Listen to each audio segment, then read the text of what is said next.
Dear Dina, my husband's gone off the deep end. He hates his job and wants to find another line of work, but now he's convinced the universe is sending him a message to do it now.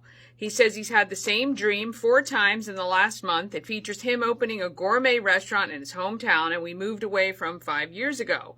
He thinks it's his calling. But get this, he's not a chef, has no training, and knows nothing about running a business, let alone a restaurant. How can I talk him out of this? He's accusing me of being in the way of realizing his potential. Have you ever made a life choice or an important decision because of a dream you had? Signed, dreams aren't reality. Okay, so I have lots of questions. I don't know necessarily that I have answers, but I'm hoping that my line of questioning will help you develop the answers that you need. The practical stuff. Do you own a house? Do you have kids? Who do you have pets? Like, who else needs to be considered in this equation? Because that weighs in how you make this big life decision, because it's a life decision. Have we ever had dreams that we've followed? Okay, so working in this industry, Danny and I have had to accept and pass up maybe many dreams. I always had a dream of being a weather girl, as silly as that sounds, but that's what I wanted to do. And my husband had a dream of being of owning a radio station at some point. So we followed his path because his path was, something that was really, really a heart's desire. We bounced here, there, and everywhere. But that being said, we did put family first, and we passed up on a lot of opportunities because of that. So that's why I asked those line of questioning. I would say make a list of pros and cons, and then kind of weigh staying, going. And the other thing is, what are your dreams? What are your dreams? And sometimes when you ask yourself that question, you might find that your dreams somehow support your spouse's dreams, or maybe not. I mean, those are the things that I would do. Here's the thing. We're talking about him and his dreams right now. That's her crisis, right? Obviously, she feels like this is crazy and it's coming out of the blue. Here's what I would do. I would say, look, more than happy to support you in this decision. Here's what you have to do first. I need you to spend 30 days in a restaurant where we are right now and learn everything you possibly can. Work with the business owner. Do it for free as part-time while you're still working your real job and supporting us.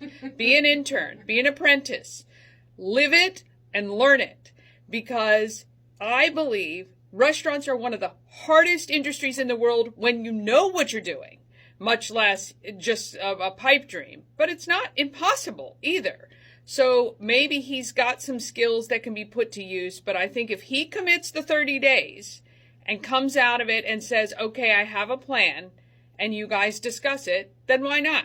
If he feels like, and you feel like, once he's done all of this research and worked in the industry and gotten as much information as he possibly can, it could work out. You never know. I would say the younger you are, the easier it is to fail and rebuild. You know what I'm saying? Like, it's just, if let's just say worst case scenario, because I do like to think worst case scenario, let's just say it's a disaster. Okay. As long as there's not kids involved and other okay, whatever, you pick up and you move on and you try something else. Your idea is a great one, Danny, to be able to kind of like be boots on the ground and be like, hey, I'm going to get in this and get dirty. That's a great idea. But I say, even if you find that it doesn't work out, it's not the end of the world if you're young and you don't have kids. I had a business, and I actually had a couple, and I was older, and, they failed. It's not the end of the world, even if you're married and have kids and have a house. Like, as long as you are a go-getter and a hustler,